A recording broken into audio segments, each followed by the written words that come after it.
exactly what storms will do. Storms will bring you to the place, amen, sister Stubbs, where you feel like you're drowning. People are telling you to breathe, but you're saying, how in the world I could breathe and there is seemingly no air? And so you just got that same lyric that Jordan Sparks have, amen. How could I breathe with no air? Because for some of you, you feel like you're drowning, amen, because that's what storms will do. As I read the text, flashes of what me and my family experienced during Iran started to come into my mind, because you see, I decided to go down our staircase as Iran, amen, was in Exuma, because the owner of the house that we're renting didn't do due diligence, amen, to put up the hurricane shutters and to secure the windows or the doors. And so I decided at one point to go down the staircase to see, amen, what was going on, because Iran was sounding real mean. And so I walked down the staircase, amen, and I was saying to myself, I gotta make sure everything was copacetic and in check. And as I walked down the staircase, can I tell y'all something? Fear started to rise up on the inside of me, because the closer I got to the living room, Iran sounded a whole lot more ferocious. And though I decided to still go down, I found something was taking place. All sorts of water was starting to come into the house. We ended up putting almost close to an inch of water in the house, and here I am scared, amen, all over my life. And I'm saying, Lord, you gotta help us in this storm. Not only that, but there was a window that had broken that seemed like it had taken all that it could have taken, amen, and it looked like it was about to give out and blow out. And all I started to do was say, Lord, you got to help us. I told my wife, get the kids, let's go in one room upstairs in the house, because I was afraid. But ladies and gentlemen, this just brings us to how the disciples must have felt in that moment. Could you imagine? They were all on the lake called Galilee, and all of a sudden a storm without warning started to come their way, and it started to cause water,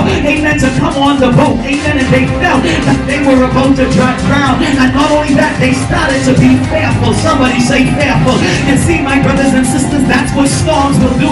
Storms will cause fear to rise up on the inside of you. Storms will cause you to be fearful, amen, to the point that you feel like you can't make it anymore. I don't know who I'm talking to, but there are about 5 of us can identify, amen, with these kind of storms. Is there anybody up in here that can testify? This is what storms will do. It will cause you to feel like you're drowning. It will cause you to be fearful, amen. And I was like, Lord, please keep me in this storm, amen. And so he says, the disciples, when they felt this fear, here's what they said. They asked, they said, Jesus, amen, are you really with us? Because here it is, Jesus is on this boat, but Jesus is asleep. Ain't that something? Because here it is, these disciples said that Jesus is on the boat, amen. There's a storm that's surrounding and trying to bring the boat down, but Jesus is asleep.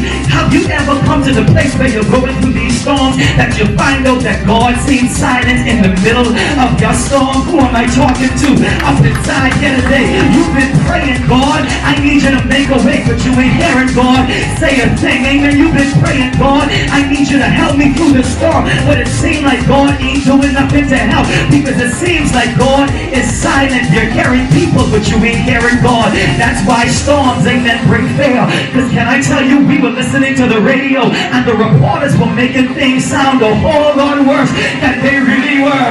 And so here I am saying, Jesus, Lord, you gotta help me, amen, because now I might think I've gone out the window, because I've been hearing people, and I came to tell somebody today, when you're going through storms in life, you can't afford just to be connected to people, but you got to be able to hear from God. Is there anybody here in this building glad that you're able to hear from God? But there it is. There are some people that say, Pastor Duerre, even though, amen, I am in this boat, God is, and they say, Jesus, are you concerned about us? And that's where somebody is up inside this building today. You're asking God, God, are you really concerned about me? I've been going to church, I've been paying my tithes, amen, I've been going to Bible study, I even showed up to 5:30 a.m. prayer meeting on Saturday, but yet all hell is still breaking loose in my life. God, are you really concerned about me? The disciples asked Jesus, are you concerned? Do you care that we will drown?